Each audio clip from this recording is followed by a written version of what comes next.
आइए मित्रों,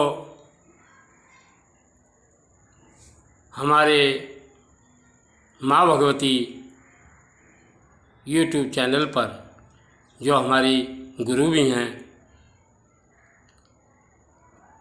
आपका हार्दिक स्वागत है।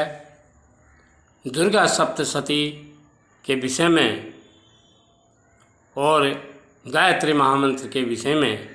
दुर्गा सप्तशती का महामंत्र नवाण मंत्र है। गायत्री महामंत्र के विषय में आप बहुत कुछ जानते होंगे। दोनों में एक रूपता है, एक ही बात है। आइए इस किस किस जगह दोनों एक हैं, आइए इस पर चर्चा करते हैं। आदि शक्ति की लीला कथा के सभी अर्थ एवं मर्म नवाण मंत्र में स्वयं समाहित हैं। ऐं ह्रीं क्लीं चामुंडाई विच्चे। यह परम मंत्र सब भांति अद्भुत और विलक्षण है। लीला कथा की पिछली कड़ियों में हमने आपको संकेत भी दिया था कि हम नवाण मंत्र गायत्री महामंत्र की एक रूपता पर प्रकाश डालेंगे।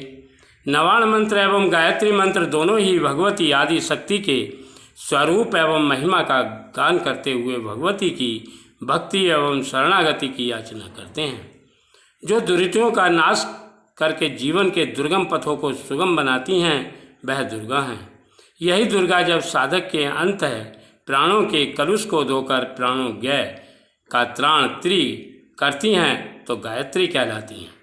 अनुभवी साधक कहते हैं कि गायत्री हमारे अस्तित्व को परिमार्जित करके उसमें आध्यात्मिक प्रकाश एवं परमेश्वरी की परम चेतना के अवतरण को संभव बनाती हैं।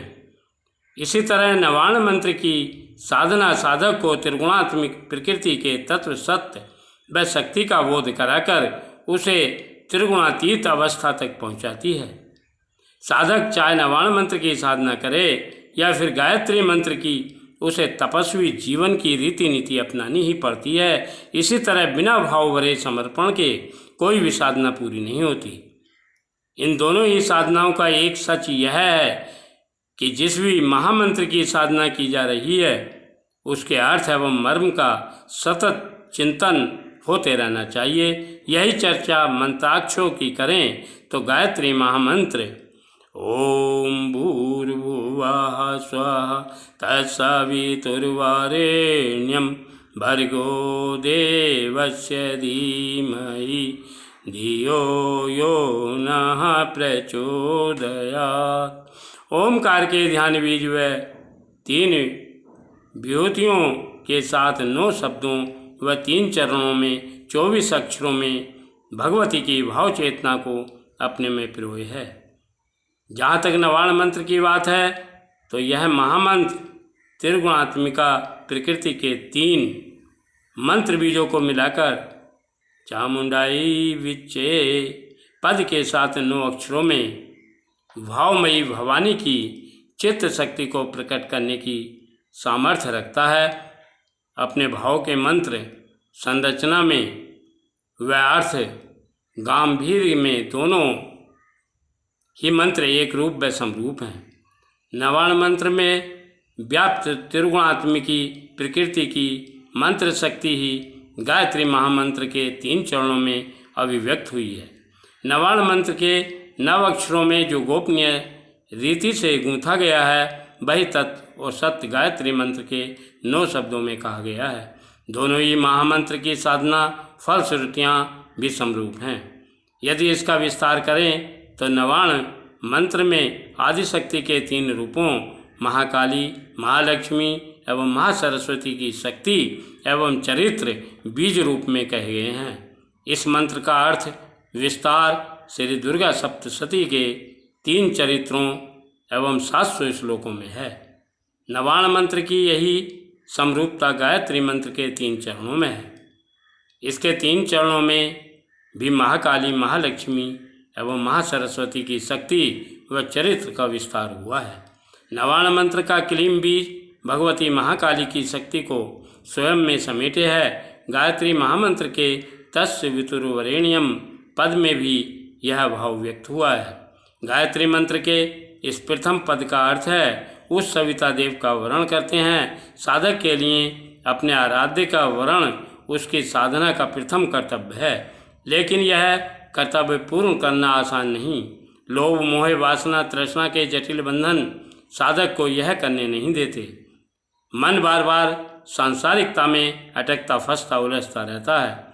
इन सभी उलझनों का समाधान उत्कट वैराग्य में है, जो महालक्ष्मी की कृपा के बिना कभी किसी को नहीं मिलता। साधना का सच यही है कि जैसे ही साधक उन परम देव सविता का वर्ण करता है, भगवती महाकाली की शक्ति सक्रिय हो जाती है और समाप्त होने लगते हैं साधना के सभी विरोधी तत्व। क्षय होने लगती हैं वासनाएं, टूटने लगती हैं कामनाएं, ढहने लगते हैं वासनाओं के ढूंढ। इन्हीं महाकाली को पुकारते हुए स्वामी विवेकानंद जी ने,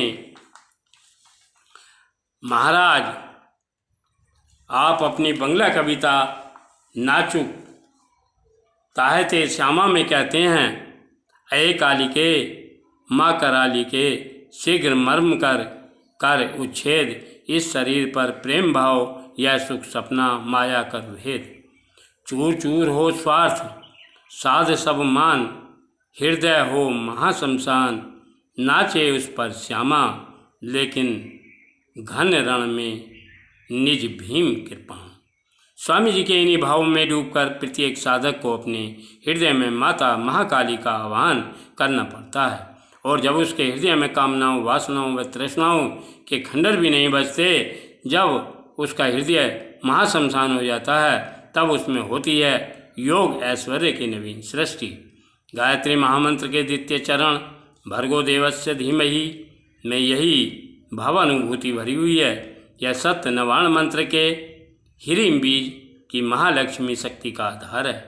महालक्ष्मी ऐश्वर्य की अधिष्ठात्री है, इस बात को सभी जानते हैं, परंतु इस सच को केवल भगवती के उपासक योग साधक अनुभव कर पाते हैं कि योग ऐश्वर्य प्रदात्री है। गायत्री महामंत्र का जो साधक अपने हृदय में सविता देव के तेज को धारण करने में समर्थ होता है, वही योग ऐश्वर्य का वरदान भी प्राप्त करता है।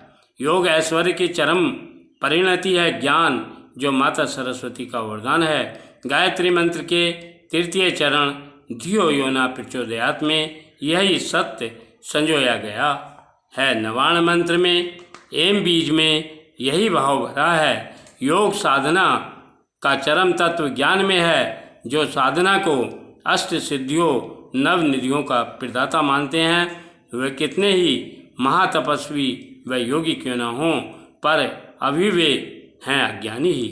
ज्ञान तो केवल वे पाते हैं जिन्हें आदिशक्ति धियो योना प्रचोदयात् का वरदान देती है, जिनकी चेतना के गर्भ में एम मंत्र बीज आकार लेता है, साकार होता है। जो इन तीनों मंत्र बीजों एम ह्रीम क्लीम की सत्ता और गायत्री महामंत्र के 3 चरणों में पहचान लेता है, उसके भू भूर्भ स्वः स्थूल सूक्ष्म एवं कारण शरीर में ओमकार का प्रकाश फैलता है। नवाण मंत्र में चामुंडाय विच्चे पद की अनुभूति भी यही है। चामुंडाय विच्चे का अर्थ है अज्ञान की सेना का नाश करने वाली आदि शक्ति की शरण गति।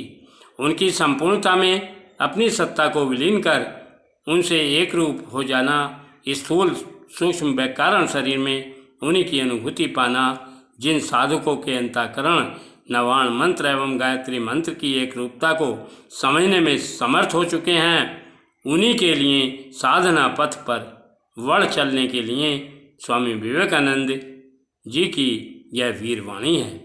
जागो वीर सदा ही सिर पर काट रहा है चक्कर काल, छोड़ो अपने सपने वह क्यों काटो काटो यह भ्रमजाल। ओम शांति शांति शांति।